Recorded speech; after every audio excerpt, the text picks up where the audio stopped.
C'est l'heure de politique en partenariat avec Slate.fr et son cofondateur et ancien directeur du Monde, Jean-Marie Colombani. Bonsoir à vous. Alors, sur le terrain, le retour du Jedi avec un mot, apaisement. C'est désormais le leitmotiv d'Emmanuel Macron après avoir gagné la bataille juridique avec le tampon validé du Conseil constitutionnel. La réforme des retraites sera appliquée. Alors, en déplacement hier et aujourd'hui, le chef de l'État est rentré dans l'arène et affronté les Français sous les bruits de casseroles. Partout où il se rend, le chef de l'État est rattrapé par la patrouille, même si les manifestants sont tenus à distance. On l'a vu en tout cas aujourd'hui. Lundi, lors de son allocution, Emmanuel Macron avait rappelé ses objectifs et ses chantiers. Ce matin, le président a finalement sorti son chéquier pour les enseignants. Le président s'est donné aussi 100 jours pour atteindre ses ambitions, comme désengorger les urgences. Pari audacieux. Impossible, répondent les syndicats, mais l'impossible, Emmanuel Macron ne semble pas y être tenu.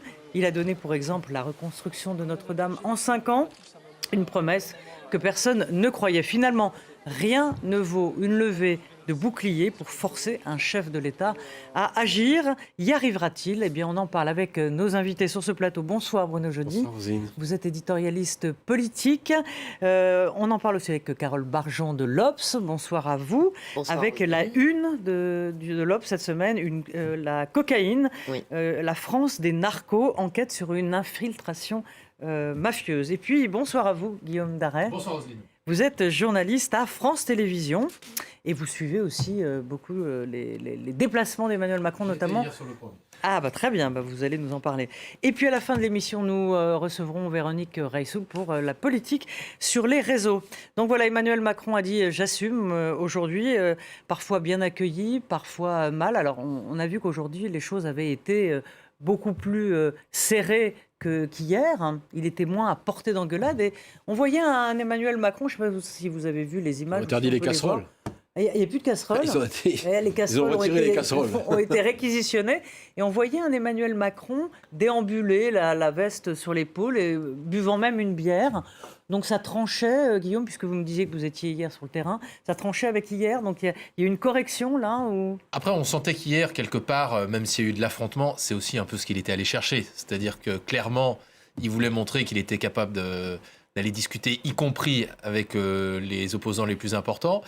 C'est vrai que le concert de casserole, à un moment, est tel, pour vous donner la coulisse, qu'il ne s'entend même plus avec la personne qui lui parle, parce que ça fait un bruit tellement énorme que ça tourne parfois, effectivement, y compris, on l'a vu sur les images hier, à l'insulte. Mais on a vu aussi un chef de l'État, nous, hier, qui avait envie de parler, y compris aux journalistes. C'est-à-dire que, comme ça arrive parfois dans les déplacements, il y avait une zone presse, que ce soit à l'usine ou ensuite, et le chef de l'État, un peu contre ce qui avait été dit par ses conseillers, est venu nous saluer et resté 15-20 minutes à répondre à absolument toutes les questions. Quand ses conseillers disaient « il faut y aller », non, j'ai encore quelques questions auxquelles je dois répondre. Donc il était venu pour ça. D'ailleurs, il nous l'a dit en fin de journée, si la colère doit sortir au travers de mes déplacements, eh bien que ça soit comme ça. Et il veut continuer sur ce tempo-là. Ouais. Jean-Marie, est-ce que c'est un... En fait, il y a une forme de courage chez lui, mais est-ce qu'il ne se met pas non plus... à dos encore plus les Français, quand on voit qu'ils sirotent une bière aujourd'hui à la terrasse d'un café. C'est un des éléments du climat actuel. Il ne peut absolument rien faire, pas bouger le petit doigt, sans que de toute façon ça donne lieu à des polémiques, à des emballements médiatiques et autres. Regardez les chants avec cette petite équipe venue des Pyrénées. Il sort, il chante avec eux. Il est très pyrénéen en plus, c'est pas du flanc. Donc... et ça devient un événement à son détriment. Donc à ce moment-là, il faut l'enfermer et puis dire il n'a plus le droit de sortir, c'est ridicule. Tous les présidents sont passés par là. Hein. Tous les présidents ont eu ce genre de schéma, ont eu ce genre de problème. Simplement, lui, il a probablement dans la tête le succès du grand débat. Et la façon dont il a pu sortir de la crise des Gilets jaunes en lançant ce grand débat, c'est-à-dire en misant sur ses capacités à convaincre des petits groupes, évidemment, pas de grandes assemblées. Et donc peut-être cherche-t-il aussi par ce moyen, par petits groupes justement, à plaider et puis se réinstaller dans l'idée qu'il il a des choses à faire partager et non pas constamment à être récusé. Voilà. Par ailleurs, les concerts de casseroles, c'est sûr que c'est sûrement très bruyant, mais moi, quand on l'entend de loin, on a l'impression que c'est un peu Hare Krishna qui se promène. Donc on se dit, tiens. Je ne sais pas si c'est tout à fait Hare Krishna. Non, mais enfin, je veux dire, c'est pas antipathique comme mouvement. Je veux dire, c'est pas hargneux, c'est pas violent comme peuvent l'être certains. En revanche, on voit qu'il y a certains visages qui sont déformés par la haine, ça c'est clair. Bruno ? Moi, je crois qu'en fait, Emmanuel Macron, dos au mur, de toute façon, il ne pouvait pas rester enfermé dans son palais maintenant qu'il a promulgué le texte. Et au fond, il ouvre une séquence qui va sans doute aller jusqu'au 3 mai, parce que c'est une séquence obligée d'un calendrier dicté par les syndicats. Le 1er mai, il y a le 1er mai traditionnel avec les syndicalistes qui veulent faire une démonstration de force. On verra ce qu'il en est. Le 3 mai, il y a la deuxième et dernière décision du Conseil constitutionnel sur la proposition de deuxième RIP, référendum d'initiative partagée. Et donc, d'ici là, le président qui ne peut pas enclencher la négociation sur le premier chantier qui est son fameux pacte de la vie au travail, drôle de mot pour signifier une loi travail, mais c'est un clin d'œil à la CFDT, eh bien il va sur le terrain, il a parlé de 2 déplacements par semaine, essayer justement de faire baisser la tension, parce que c'est sûr qu'il ne va pas enclencher comme ça, les choses vont pas repartir, l'apaisement ne va pas se faire en un claquement de doigts. Donc il essaie de faire baisser la tension, et pour faire baisser la tension, c'est d'aller au-devant des manifestants. C'est sa façon d'être, je suis d'accord avec Jean-Marie, son tempérament aussi, qui a un tempérament aussi un peu batailleur, hein. Il est comme ça, il l'a déjà fait, il l'a montré bien il a un des petit fois, côté Sarkozy, avec une part de risque, ça il faut le dire, évidemment, dans le Midi, dans l'Hérault, après le département bien tenu, il y a un préfet à Poigne qui a fait un peu de zèle en interdisant les casseroles et mégaphones, mais voilà, c'est comme ça de toute façon. Donc tous les présidents ont connu ça. Lui, il a sa façon de faire qui est un petit peu différente peut-être de Sarkozy qui, lui, au fond, ignorait les manifestants, vidait les villes et les traversait sans aller voir les gens, et puis la colère passait. Là, Emmanuel Macron, il a choisi... Je pense qu'il veut faire baisser la tension, pas forcément chez les plus radicaux. Ceux-là, il les convaincra jamais de rien. Les militants de la CGT, de la CNT et compagnie, c'est pas la peine. En revanche, ceux qui regardent ça, qui étaient contre la loi, mais qui se disaient au fond d'eux-mêmes, ce texte, de toute façon, on ne pourra pas y échapper, ça peut faire baisser la tension dans cette catégorie de la population. J'irais même plus loin, je pense que ça a dans l'esprit d'Emmanuel Macron, il y a une sorte de fonction curative, une fonction de purge. Et il l'a dit, Mamie. Il l'a dit. Il l'a dit. J'ai pas, j'ai pas entendu lui dire ça, mais ça me paraît assez évident. Au fond, puisque les syndicats ont refusé sa proposition d'aller à l'Élysée. Très rapidement pour parler de la loi travail, eh bien effectivement, il utilise son temps pour qu'au fond, la colère se vide d'une certaine façon. Alors Carole, je voudrais avec vous, parce que vous êtes aussi spécialiste de l'éducation, vous aviez écrit un livre dont j'aimerais que vous me rappeliez le titre. Mais qui sont les assassins de l'école ? Voilà. Et on va écouter Emmanuel Macron lorsqu'il s'adresse donc aux professeurs, aux enseignants dont il va augmenter le salaire. Aucun prof ne sera payé en dessous de 2 000 €. On va l'écouter et on en parle dans un instant. Il faut mieux reconnaître et mieux payer les professeurs. Donc il va y avoir une augmentation de la rémunération socle, c'est-à-dire sans condition, pour mettre déjà tout le monde au-dessus des 2 000 €. C'était l'engagement que j'avais pris durant ma campagne. Mais au-delà de ça, et j'insiste là-dessus, c'est à tous les niveaux de carrière qu'il va y avoir une augmentation de rémunération, y compris pour ceux qui sont en milieu aux 3/4 de carrière. L'augmentation, elle sera pour le socle, sans condition aucune, entre 100 et 230 € par mois. Alors lundi soir, on se disait tous d'ailleurs, tiens, il n'a pas sorti le chéquier. Finalement... il n'y avait pas grand-chose sur le pouvoir d'achat. C'était quand même prévu, ça. Oui, mais enfin, il l'annonce maintenant. Il l'avait déjà dit. Il l'avait déjà annoncé. Non, mais j'entends bien. Mais il a dit lundi soir, d'ailleurs. Oui. Oui, mais il aurait pu faire... il a fait un peu du vieux. Carole, du neuf avec Oui. On avait même reproché au ministre de l'Éducation de l'annoncer par avance. Oui, mais ça c'était dans la rubrique pouvoir d'achat, mais dans la rubrique école, c'est évidemment capital que les profs soient augmentés. On sait très bien que ils ont des conditions de travail qui sont de plus en plus difficiles. Mais c'est très compliqué, de satisfaire tout le monde sur l'école, parce qu'il y a tellement de choses à faire. Il y a évidemment les professeurs. Il y a les enseignements fondamentaux dont Emmanuel Macron nous parle quand même depuis 2017. Et honnêtement, là-dessus, Il y a eu quelques mesures, mais on est très, très, très loin du compte. Donc c'est un coup d'épée dans l'eau, c'est ça ? Enfin... Non, je dirais pas ça, parce que les profs, oui, il faut qu'ils gagnent plus, il n'y a pas de doute. Il y a un problème de recrutement, on le sait parfaitement. Il y en a presque plus qui se présentent au concours, que ce soit d'ailleurs dans le cycle primaire ou dans le cycle secondaire. On a été obligé de baisser le niveau des concours pour l'agrégation, par exemple. Enfin, ou le CAPES. Bon, pas un enseignant en dessous de 2 grave. €, c'est ce qu'il a promis. Donc, il y a un vrai souci. Mais si on veut vraiment résoudre le problème de l'école, je pense que ça mériterait presque une conférence de presse du président spécialement là-dessus. Oui, il faudrait qu'on aborde absolument tous les niveaux. Alors après, il y aura peut-être un problème de continuité ministérielle, parce qu'il n'est pas certain que le ministre de l'Éducation actuel soit encore là d'ici quelques semaines ou quelques mois s'il y avait un remaniement ministériel, parce qu'il fait quand même partie des ministres qui sont jugés comme, je cite, invisibles, ou en tout cas qui n'impriment pas dans le gouvernement. Il prend beaucoup de mesures, ce ministre. Et dont certains estiment qu'il fait partie des ministres qu'il faudrait remplacer. Ce que je trouve pourquoi ? Parce qu'il n'est pas assez médiatique, ou il fait le boulot, il fait le job, ou il est juste pas assez, quand vous dites, il n'imprime pas ? Je crois que c'est surtout ça, c'est-à-dire que, y compris ses adversaires disent on aimait ou pas Jean-Michel Blanquer, mais il était dans le paysage politique. Alors, on pense surtout que le ministre actuel, on le soupçonne d'être moins laïque. Moins sur une ligne laïque dure que son prédécesseur, qui était lui l'idéologue de la laïcité. Il l'a affirmé, puisqu'il change la composition du Conseil de la laïcité, il change la composition et il change aussi le mode de saisine de ce Conseil. Il parle davantage de diversité. Voilà. Oui, mais c'est pas le même sujet. Mais y compris pour défendre ses idées, il est assez absent dans le débat public. On le voit assez peu présent. Il y a beaucoup de gens qui s'occupent de la diversité au gouvernement.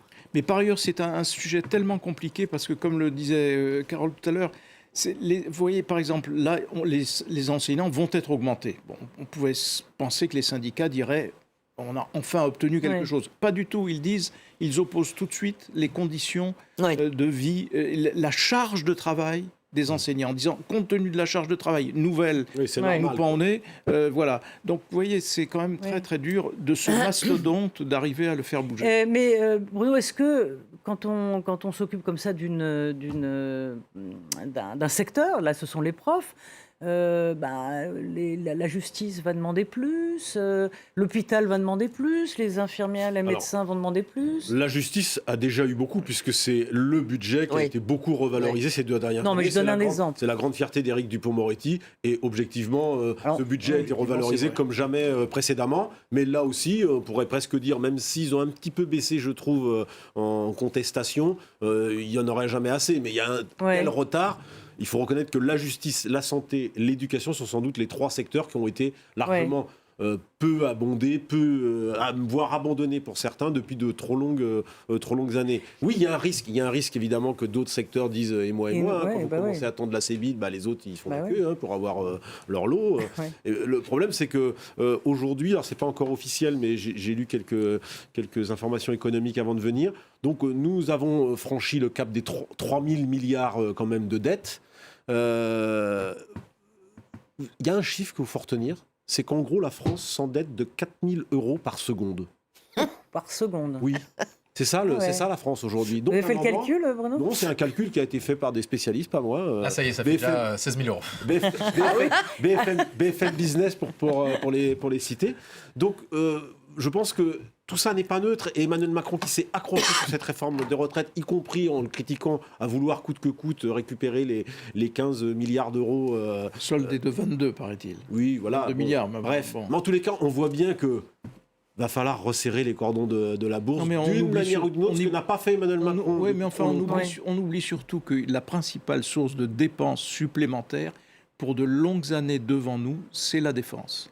Et ce sont les dépenses de défense qui vont continuer d'augmenter très fortement parce que la guerre ne va pas s'arrêter du jour au lendemain. La loi de programmation militaire, c'est 413 milliards. Au-delà de la guerre, il y a un effort de réarmement général en Europe que la France devra accomplir aussi. Il y a aussi le sujet de l'hôpital. Et là, Emmanuel Macron s'est lancé dans un pari audacieux en disant qu'il voulait le désengorgement des urgences d'ici fin 2024. On l'écoute. D'ici la fin de cette année, 600 000 patients atteints de maladies chroniques qui n'ont pas de médecin traitant en disposeront.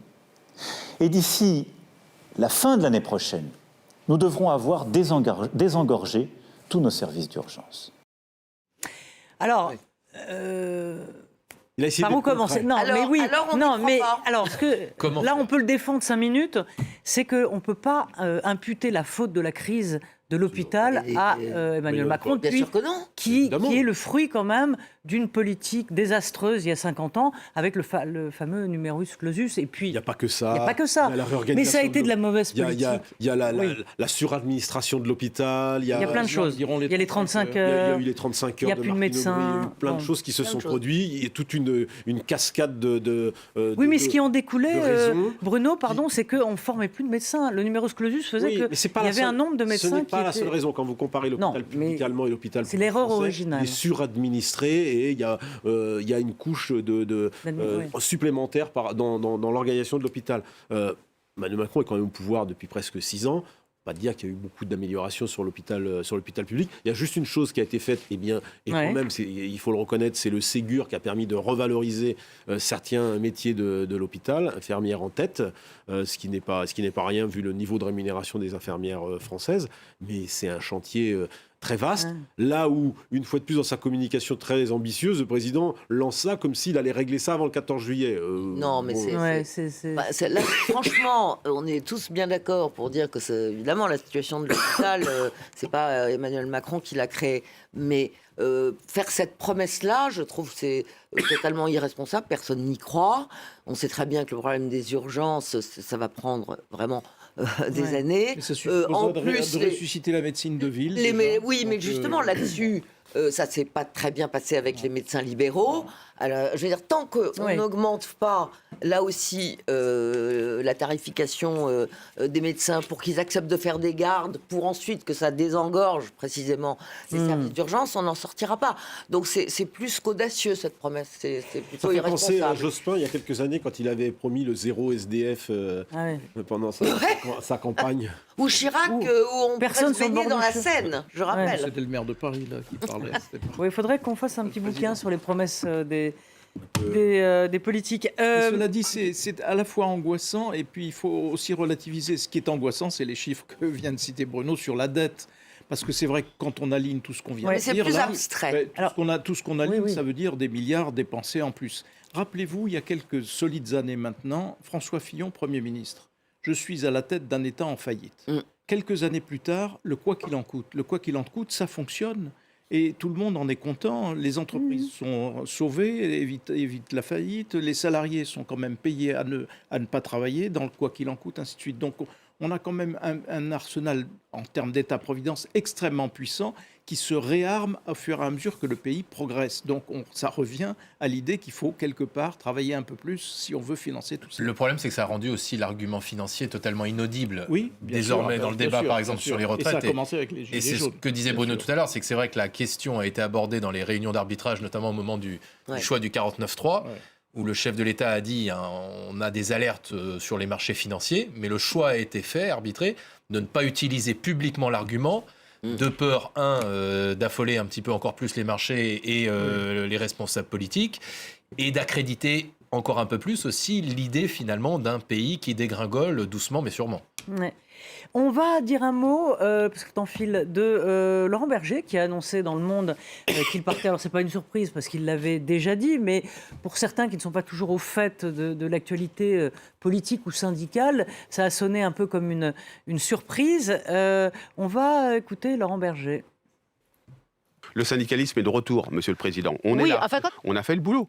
Et le boulot, c'est que le syndicalisme, il est là aujourd'hui. Il est là et il a exprimé sa centralité sur le monde du travail. Et dans ce syndicalisme, la CFDT, elle a assumé un leadership. Et quand franchement, je le dis, quand je suis arrivé en 2012, c'était pas gagné. Eh bien, c'est là où on est aujourd'hui. On est la première organisation syndicale de ce pays. On est reconnu. Et bien maintenant, il va falloir faire avec. Carole, est-ce que ça va jouer ou Jean-Marie? Non, il a un bilan exceptionnel, Laurent Berger. La CFDT est devenue le premier syndicat de France. Et en effet, par rapport à un président, il faut retourner à son petit livre « Révolution », où il théorise le fait que les syndicats ils n'adhèrent pas à la doctrine de la démocratie sociale à la française, encore moins à l'allemande, qui consiste à les associer davantage encore. Et donc, il voulait renvoyer les syndicats uniquement au niveau de l'entreprise. Et donc, le combat qui a été mené par Laurent Berger et d'autres, et celui-là, il a été manifestement, pour le moment, gagné. Et puis, par ailleurs, c'est une date quand même dans l'histoire du pays. Vous avez une première ministre, une patronne de la CGT qui est une femme, une patronne désormais de la CFDT qui est une femme. C'est quand même... Présidente de l'Assemblée nationale. Et la présidente de l'Assemblée nationale. Voilà, donc c'est quand même un pays qui se transforme malgré tout ce que l'on peut dire sur notre conservatisme. Moi, ce que je trouve intéressant, c'est que, il a évidemment, on savait qu'il avait dit qu'il ne terminerait pas son mandat, mais il a quand même été il a beaucoup de sens politique, même s'il ne veut pas faire de politique plus tard, d'après ce qu'il dit. On verra. Ah oui, il en fait tous les en jours. tout cas, il le dit pour l'instant, et c'est vrai qu'honnêtement, c'est quand même dans la tradition de la CFDT récente, en tout cas depuis, puisqu'il y avait eu Jacques Chirac qui était devenu ministre. Jacques Chirac, Nicole Notat. Non, Jacques Chirac était devenu ministre, mais Nicole Notat a été souvent. Oui, mais François Chirac. Pourquoi vous l'appelez Jacques? Non, c'est François Chirac, non? Et quelqu'un, non, Jacques Chirac est devenu ministre et François Chirac n'a pas été ministre. Ah oui, j'avais pas compris. Je croyais que... on ne peut pas, quand on a été secrétaire général de la CFDT, on ne peut pas faire de politique parce que dans l'esprit des gens, on est toujours le secrétaire général de la CFDT et du coup, ça porte atteinte à l'image de la Confédération. Voilà. Bruno, en tout cas, c'était la philosophie récente. On verra. Le nom est souvent circonstanciel, il n'est pas forcément toujours définitif. Peut-être. Emmanuel Macron, vous me direz, c'est toujours pareil. Quand un adversaire s'en va, on lui trouve toutes les qualités. Hier, justement, quand on l'a interrogé sur le départ de Laurent Berger, il nous a dit avoir respect et amitié pour Laurent Berger et expliquer que leur désaccord ne se limitait pas à la réforme des retraites. Amitié, c'est un peu exagéré. C'est intéressant de s'y arrêter juste une seconde parce que c'est l'exact envers d'Emmanuel Macron. Emmanuel Macron, c'est une aventure individuelle. Et Laurent Berger, c'est une aventure collective, c'est un mouvement collectif. Il est le porte-parole et l'expression d'un mouvement collectif qui s'inscrit dans une tradition longue et de longue portée et qui probablement a un avenir. Emmanuel Macron, c'est lui maintenant, et puis 2027, il n'y a plus Emmanuel Macron, il n'y a plus de macronisme. Donc vous voyez, c'est vraiment l'envers de la médaille. Je pense que... Je ne sais pas s'il faut parler d'un bilan exceptionnel, je ne prendrai pas ce mot à mon compte, mais en revanche, je suis d'accord avec Jean-Marie sur le fait que probablement que ce qui s'est passé dans cette période de 100 jours, pour le coup, parce que ça fait 100 jours qu'on est sur cette affaire de retraite, exactement aujourd'hui d'ailleurs, je crois qu'en fait, Laurent Berger largement a pris sa part, même les autres quelque part, sans doute sauver d'une certaine manière le syndicalisme à la française. Qui a regagné ses lettres de noblesse. En tous les cas, la CFDT a augmenté son nombre d'adhérents, c'est pas permis. La CGT, 30 000 adhérents. La CGT s'est quasiment sauvée dans cette guerre. C'était un des enjeux, c'est vrai. Et là, tout à coup, les salariés, les populations actives regardent sans doute le syndicalisme d'une autre manière et surtout la façon dont ils ont pu organiser, j'allais dire, les manifestations. Pour l'essentiel, il y en a une ou deux qui se sont mal terminées. Ben ça aussi, je veux dire, depuis quasiment sous Hollande, on ne pouvait plus manifester en France sans que ça parte. Non, mais justement, il part en majesté, d'une certaine façon. Pour mieux revenir, peut-être. À ce bilan qu'on vient de rappeler, le côté responsable, sérieux, etc. En même temps, il fait cette annonce qui n'est, un jour qui n'est pas neutre, puisque c'était le jour du premier déplacement d'Emmanuel Macron en province. Donc, ça, c'est quelqu'un qui a du sens politique et qui a compris que cette nouvelle... Et qui fait de la politique chaque jour et chaque minute. Et que cette nouvelle allait il a dit que c'était pas forcément écraser le déplacement, l'écho médiatique du déplacement d'Emmanuel Macron, mais en tout cas prendre beaucoup de place, et c'était bien vu. Et puis, par ailleurs, peut-être Laurent Berger s'en va-t-il à un moment qui peut-être serait devenu un peu compliqué pour lui. Parce que lui est quand même dans la tradition réformiste et la base de la CFDT s'est beaucoup radicalisée. Donc au fond, c'est peut-être pas plus mal la scène syndicale maintenant. Est-ce que quand même les relations entre les deux hommes a joué la relation entre dans l'échec du dialogue. L'entourage d'Emmanuel Macron, de ceux qui étaient déjà avec lui à Bercy, disent que le problème remonte depuis Bercy, où ça n'est jamais passé entre les deux hommes. Ministre de l'économie. Qu'ils ne se sont jamais compris. J'entendais il y a quelques jours, je crois que c'est Michel Sapin qui racontait que, y compris une fois à l'Élysée, quand il était secrétaire général adjoint, qu'il y avait des réunions autour de François Hollande, à plusieurs reprises, Emmanuel Macron avait dit mais de toute façon, il ne faut pas faire avec la CFDT, il faut quasiment s'en débarrasser, on ne doit pas compter sur eux. Donc il y a quelque chose de profond. Et ce que disait Jean-Marie, qui est profondément vrai, c'est que ce qui a particulièrement agacé visiblement Emmanuel Macron ces dernières semaines, c'est effectivement la construction en miroir du chef de l'État, d'une personnalité face à lui, là où on décrivait Emmanuel Macron comme clivant, parfois hautain et autre, un leader syndical, qui à l'inverse apparaît comme collectif, Guillaume, plutôt sympathique à l'image. Il faut juste quand même rappeler que effectivement, Emmanuel Macron avait été, quand il était déjà ministre de l'économie, agacé par la CFDT, mais pourquoi ? C'est parce que c'est vrai que la CFDT, ça, tous les partis politiques l'ont éprouvé, tous les responsables politiques l'ont éprouvé. Vous avez des syndicats qui sont uniquement des syndicats de défense des salariés et des augmentations de salaire, etc. La CFDT, c'est un peu plus qu'un syndicat, c'est une organisation qui a une vision de la société, et ça agace beaucoup d'hommes politiques parce qu'ils veulent parfois l'imposer. C'est vrai, ça a été assez longtemps. Berger a été habitué avec François Hollande, on va dire, à co-construire. Macron, il voit Hollande quand il voit Berger. Donc, exactement. Mais là-dessus, Jérôme Jaffray... Non, mais ce que je veux dire, c'est qu'on peut estimer qu'après tout, oui, pourquoi est-ce qu'on serait fatalement dans la co-construction? On peut entendre les propositions, le pouvoir exécutif prend ce qui l'intéresse ou ce qu'il juge possible, mais pas forcément être dans la co-construction. Donc ça n'est pas forcément, je dirais, une haine ou une inimitié personnelle. C'est aussi sur une pratique de la politique. Il y a quand même un facteur personnel. Jérôme Jaffray rappelait l'autre jour que quand Emmanuel Macron était ministre de l'économie, il avait ambitionné d'agréger le travail au ministère de l'économie parce qu'il avait une idée de ce que devait être la réforme du travail et ainsi de suite, et que tout ça, son esprit était cohérent. Et Laurent Berger a mis son veto. Et François Hollande a suivi le veto de Laurent Berger et donc n'a pas accepté qu'Emmanuel Macron devienne à la fois une drôle d'idée au passage. D'asseoir le travail à Bercy, c'était quand même une drôle d'idée. Oui, mais c'était l'idée d'Emmanuel Macron. C'est pas une très bonne idée. Après, Roselyne, pour tempérer les portraits qu'on fait tous parfois un peu laudateurs de Laurent Berger, ce qui lui est reproché, y compris par la Première ministre, c'est d'estimer qu'il n'a pas vraiment tenu les engagements, non pas qui n'étaient pas du tout signés, mais qui avaient été visiblement discutés en amont de ces réformes des retraites, où Matignon, en tout cas de son côté, affirme que ce qui avait été plus ou moins convenu, c'est qu'ils auraient dit ça aurait été on est contre la réforme. Mais il était tenu par son base. Exactement. Mais ça, Jean-Marie, il était tenu par son collectif. Non, mais là, oui. Il le savait que la base ne passerait pas. Richard Ferrand représentait les macronistes au congrès de la CFDT lorsque le report a été refusé. Et il l'a constaté, donc c'était clair et net, la position était connue. En fait, Matignon espérait que Berger leur saurait gré, et à Macron, quelques avancées, d'être passé de 65 ans à 64 ans. Mais Berger a toujours été extrêmement clair sur pas de recul de l'âge légal. Carole, qu'est-ce que c'est que cet article Sarkozy dans l'Obs, signé Carole Barjon. Sarkozy se verrait bien à Matignon. Eh ben oui. Explication.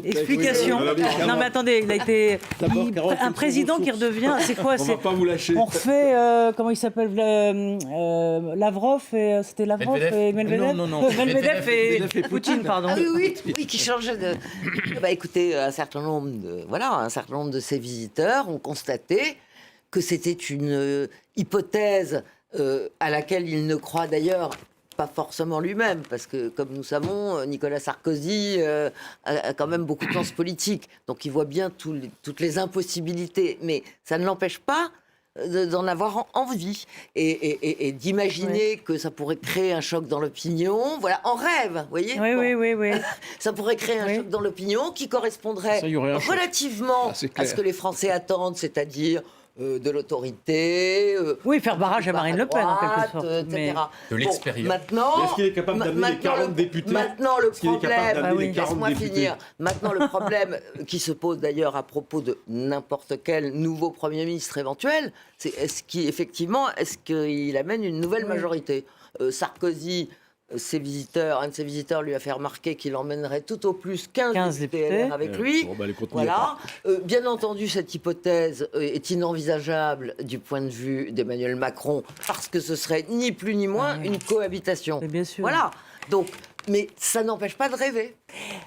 Alors, Bruno, vous êtes spécialiste en sarcologie. Oui. Ça vous paraît... c'est possible que dans la tête de Nicolas Sarkozy, je retourne à Matignon. Après, c'est tout. Alors, je crois vraiment qu'il a pu l'exprimer devant des visiteurs. Ça, alors, y compris parce que ce qu'il adore le plus aujourd'hui, c'est continuer à être au centre du jeu, ou croire qu'il est au centre du jeu, d'avoir cette illusion qu'il compte encore. Le seul problème de Nicolas Sarkozy aujourd'hui, c'est pas tellement les macronistes. C'est la droite. C'est la droite qui, en partie, lui a tourné très largement le dos, y compris les députés qui sont aujourd'hui à l'Assemblée nationale, les Aurélien Pradier et tout ça, qui passent leur temps à dire du mal de Sarkozy. Oui. Jean-Marie, un mot? Non. Bon, je voulais changer de sujet. Pas inspiré? Ah bon? Allez-y. Allez-y. Mais pas longtemps, parce que Véronique nous attend. Tout en félicitant Carole pour son scoop. Parce que ça serait un, en tout cas. Non, je voulais attirer votre attention sur un événement que la presse a totalement passé sous silence. Oui. Parce que c'est Marine Le Pen. Que Marine Le Pen, elle est dédiabolisée, elle n'est plus ce qu'elle était, elle est raisonnable, c'est même probablement une femme d'État. D'ailleurs, regardez, elle est pro-européenne, elle est etc. Dans la presse italienne, Marine Le Pen dit ce qu'elle est vraiment. Elle dit « Je ne suis pas la sœur jumelle de Giorgia Meloni. Je suis en revanche fidèle à Salvini, à Matteo Salvini, c'est-à-dire au pire du populisme à l'italienne, au pire de l'extrême droite italienne. » Et elle dit Madame la première ministre italienne, elle est pro-OTAN, je suis contre. Elle est pro-Union européenne, je suis eurosceptique. Et donc il faudrait se rappeler cela, parce que ça n'est pas anodin. Simplement, elle le dit en Italie. En Italie, ça fait la une des journaux. Chez nous, rien du tout, alors que c'est un virage qui dément absolument la tonalité dominante des commentaires. Au passage, Jean-Marie, vous avez peut-être noté que M. Bardella, qui est allé en Italie, n'a été reçu pratiquement par personne dans l'actuel gouvernement italien. Le parti de Mme Meloni n'a pas pris le temps de recevoir M. Bardella.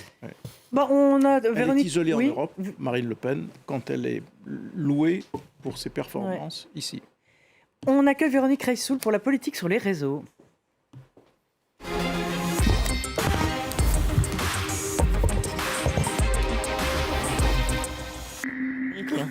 Bah oui, mon micro, il est là.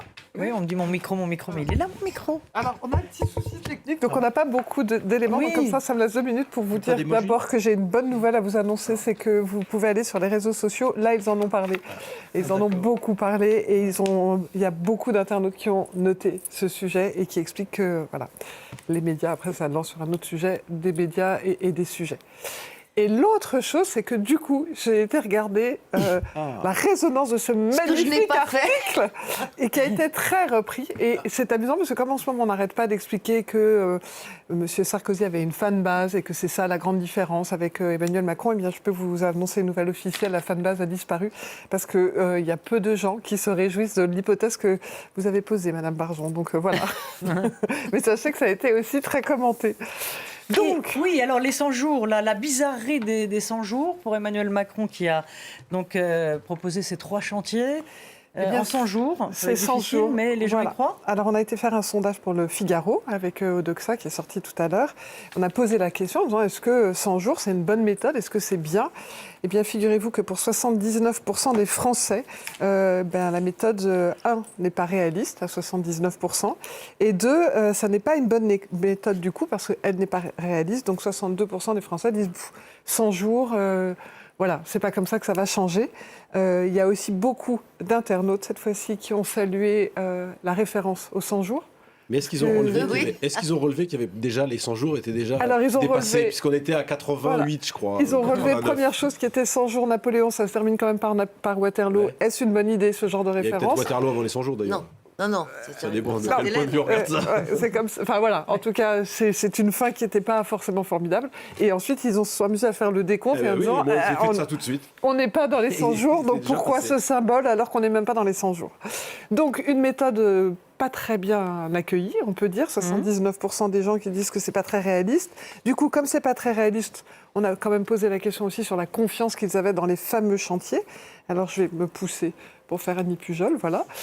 Donc vous avez les différentes mesures, comme vous pouvez le constater. En rouge, c'est pas confiance. Et globalement, on peut dire que les Français ont peu confiance dans la réalité.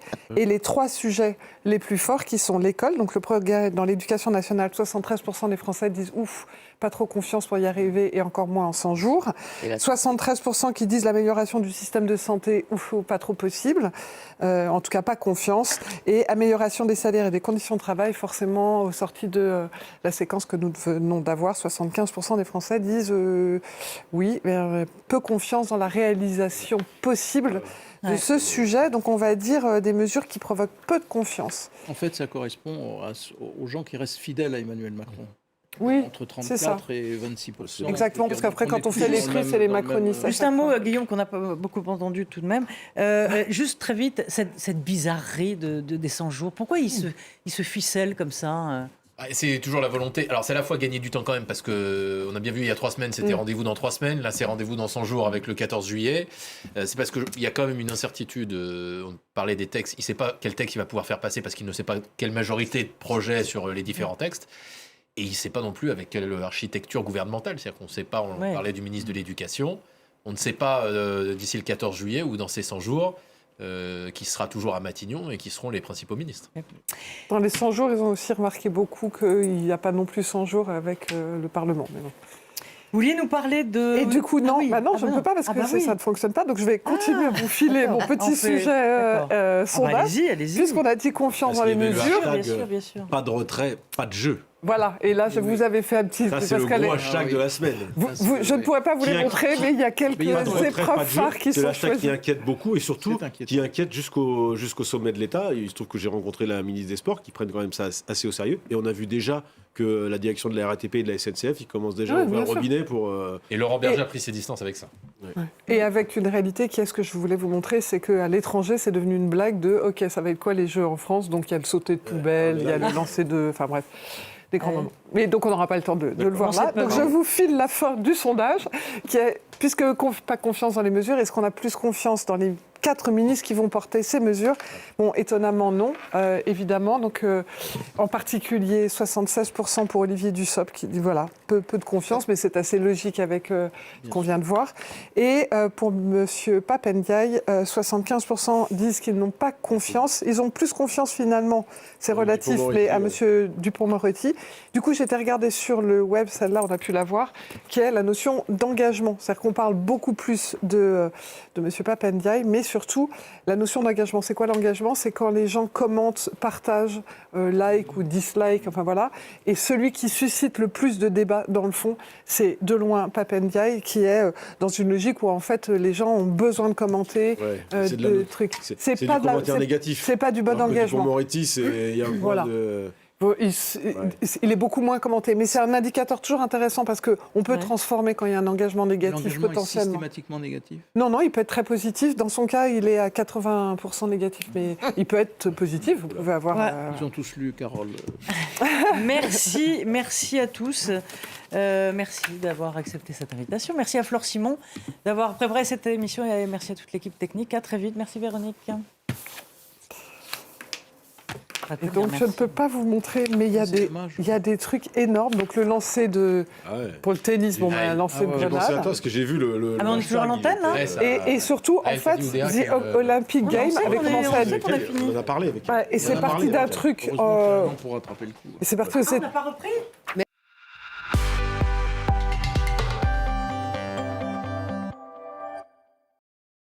Apprenez le français avec l'actualité internationale sur notre nouveau site. À l'écoute d'RFI en direct de Paris, il est 17h, 16h, temps universel, lors de votre journal en français facile. Bonjour à toutes et à tous, au sommaire de cette édition, pour la défense du climat. Retrouvez le journal en français facile avec son nouvel outil de lecture simultanée de la transcription, et accéder plus facilement aux exercices adaptés à vos besoins. Accessible gratuitement sur françaisfacile.rfi.fr.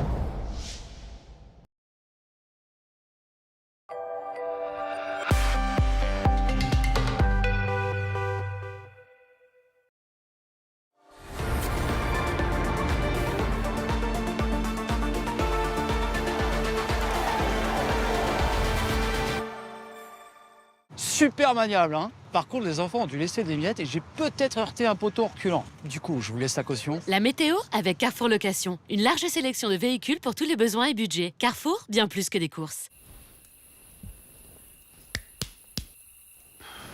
Vous, au moins, vous pouvez voir la météo avec Aesio Mutuelle. C'est ça, la mutuelle d'aujourd'hui.